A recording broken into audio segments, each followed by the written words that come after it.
Welcome back to the Big Movie Mouth Off. We're here at Broovy Cinema Pub reviewing some more films.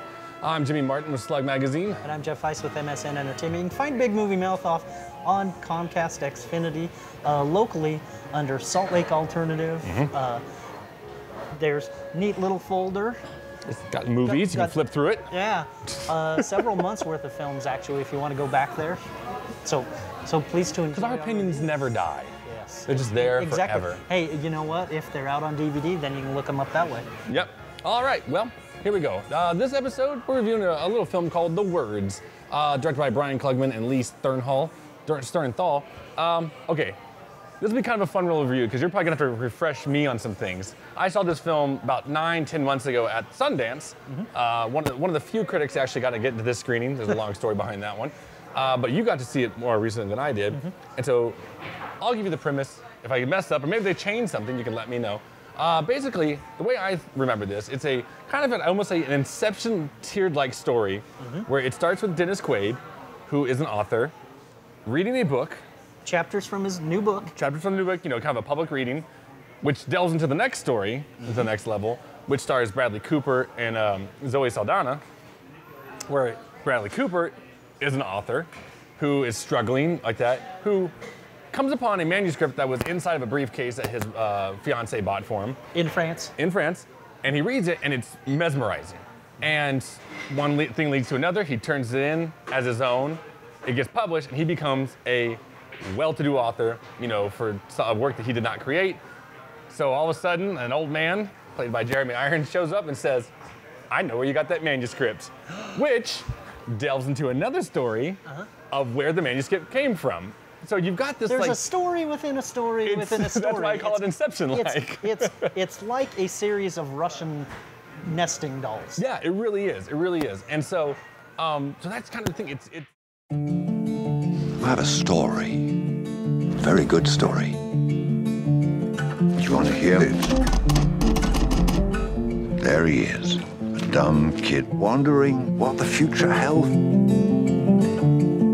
He wanted to be a writer, but the words just wouldn't come. Maybe now this should be a hobby, just until you get your feet on the ground. Dad, it doesn't work like that. I gotta pay my dues. No, I gotta pay your dues. You gotta start taking responsibility for your life. And then, all of a sudden, there she was. For the first time, he saw a world that was bigger than the one he'd been born into. Okay, I gotta finish this.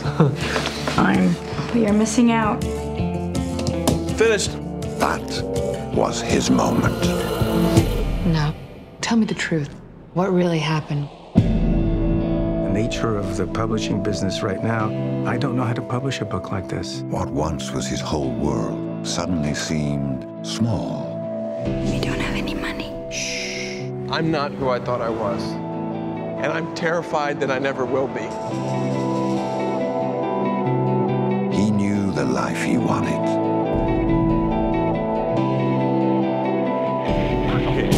From what I can remember, I really liked it in the sense that I don't like Bradley Cooper really at all. When I watch him on screen in movies like The Hangover, I can just smell the cologne coming off the screen. I'm like, we would never be friends. You know, I don't. It smells like polo. It smells like polo. It's just, he just puts off this presence that I just don't like. Possibly Aqua de Joe. Yeah, Aqua Duccio. And, but this one I actually really liked him. It kind of showed that he can act better than he has in the past. Now see? Oh, here comes. I didn't like him at all. Found him completely unlikable. Really? Didn't care that his character ever became famous. Never bought into his relationship with Zoe Saldana. So when Jeremy Irons showed up, I was like, oh, thank you for something interesting in this film. Yeah. Because also, wow, that voiceover narration from Dennis Quaid. Droning and 'cause he's boring. reading Let me quote from one of my favorite films. I know exactly where you're going. Adaptation, Yep, Brian I knew Cox, it. where he says, God help you, my friend, if you use voiceover narration in your film. Well, see, and It's a layer to the film, another layer that it didn't need. You know what layer it did need is the recreation of the story that created the novel Where itself. the manuscript came from. Which actually is by far the most interesting part of the film, starring Ben Barnes, who you actually might remember from the Chronicles of Narnia films. Yeah. That part is very interesting. See, and I totally agree with you in this sense. I would looking back at this, I would really just wipe out the Dennis Quaid part. Oh, it's useless. It really is. It's just, I'd almost say, useless. and it's sad though, because basically what it is, it's a time waster. Because Absolutely. you're looking at it, that's probably a good 20, 25 minutes of this. That of the could have story. gone to Ben Barnes or Jeremy Irons. Okay, and that's what I'm saying, and that's what I kind of want to get back to is, because Jeremy Irons in this film I loved him in this film. Like, I remember back in January that I was like, you're gonna see his name getting nominated for Oscars. Well, you forget how good he is until he shows up.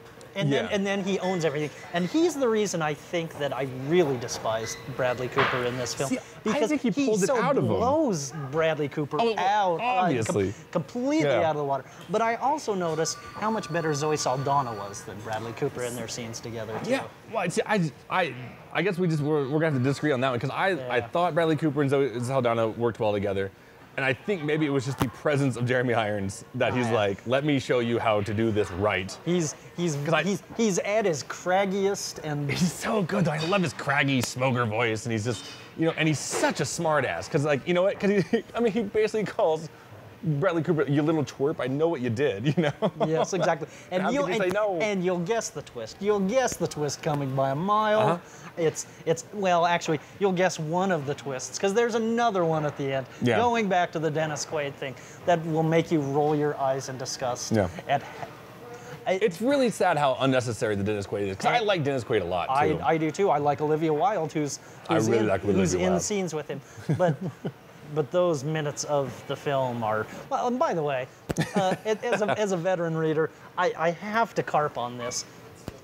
You should have never read from the book. You should have never read from the book because the writing is florid purple prose. It's sub Hemingway. Maybe it's what I like to dislike is kind of shadowed itself in the dark, but absolutely. I remember liking it a lot when I walked out of it. Maybe it's also the thing of watching 50 films at Sundance in a row. No. There's much You worse. never have to apologize. Exactly. There are much worse films, but Dennis Quaid and Bradley Cooper for me, PU, Jeremy Irons and Ben Barnes. Good, 2 stars. Yeah, 2 stars. I'm kind of looking. I was thinking 2.5. I think I liked it. I'll say 3 stars because my memory's just saying that I enjoyed it. I remember walking out and saying, You did, and I remember you raving about Jeremy Irons, and there's nothing wrong with no, that. I will never take that away from whatever. It could be 10 years from now. I'll still say Jeremy Irons is great. I could listen to him for hours. Absolutely. Now his voiceover narration, on the other hand, that I would listen to. Oh. Maybe we'll see that in some movies down the road. Maybe we will. That's it for this week. That's it. We'll see you next week. Maybe more reviews at Bruvy Cinema Pub. We'll see.